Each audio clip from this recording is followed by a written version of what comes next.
MercadoLibre, of course, is referred to as the Amazon of Latin America. And given that, I'm just curious for your outlook, given the economy, record inflation, how's that impacting your outlook and your customers?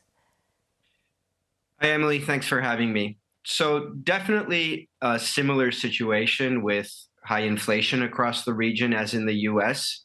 I think two contrasting elements are first of all, Latin America historically is a region with higher inflation. We've spanned countries where inflation is running at 60%, like Argentina. And so both the consumer, but also companies and managers are more accustomed to cost pass through and managing their personal lives or their businesses through inflationary times. So it's a bit of a contrast to developed markets where you guys, in a way, had grown unaccustomed to inflation. And the second piece is that because we are at an earlier stage of e-commerce penetration and development throughout Latin America, many of the pandemic gains are not being given back now that consumers are moving back offline. And so we continue to see, as we look into H2, sustained growth rates similar to how we entered the year in terms of consumer online spend and how much our businesses are growing. So, given all of that and coming out of a pandemic where, for a company like Amazon, business was booming and is now pulling back a bit, what is your outlook for growth?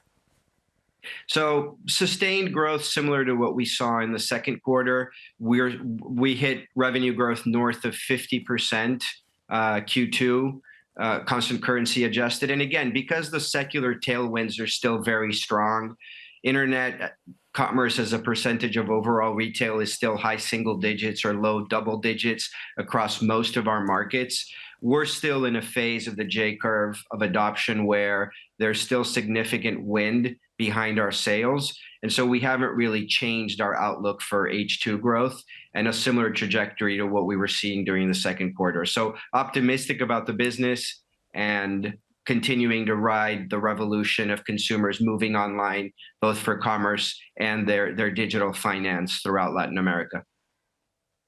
We're always fascinated with the logistics of massive companies like yours, and I understand you're looking at expanding your electric vehicle fleet significantly. How much bigger will it be, and what countries will the bulk of this expanded fleet go to?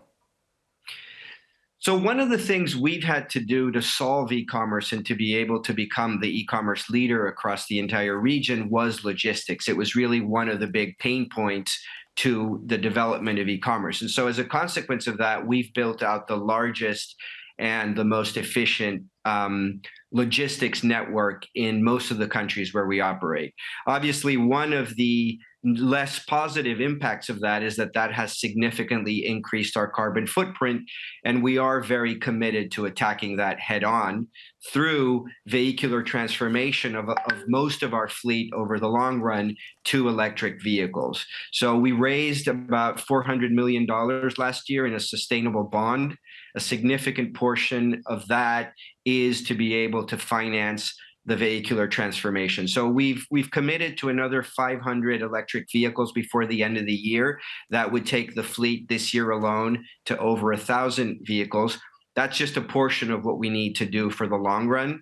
Part of the commitment around the bond was to try to transform about 10,000 of those EVs over the next 3 to 5 years. So that's what we're working on. Clearly, right now, demand is outstripping supply. And so there's a lot of commercial agreements and business development that we need to continue to carry out to make sure that we can receive commitments for those 10,000 or ideally more EVs in the upcoming years. Interesting. Last quick question. I've only got about a minute left, Pedro, but obviously you have a huge credit business, and I'm curious how you think the downturn will impact that. Do you think that means, more potential defaults or more non-performing loans? So credit is a cyclical business. I think what we're very encouraged by is that the quality of our underwriting has been very good. And so whatever deterioration we've been seeing in the books, was deterioration in line with what we had anticipated at the moment of origination. And so that's been priced in. So really the overall profitability of those credit books continues to perform within expectations, despite a bit of a macro Okay. downturn that does hit NPLs.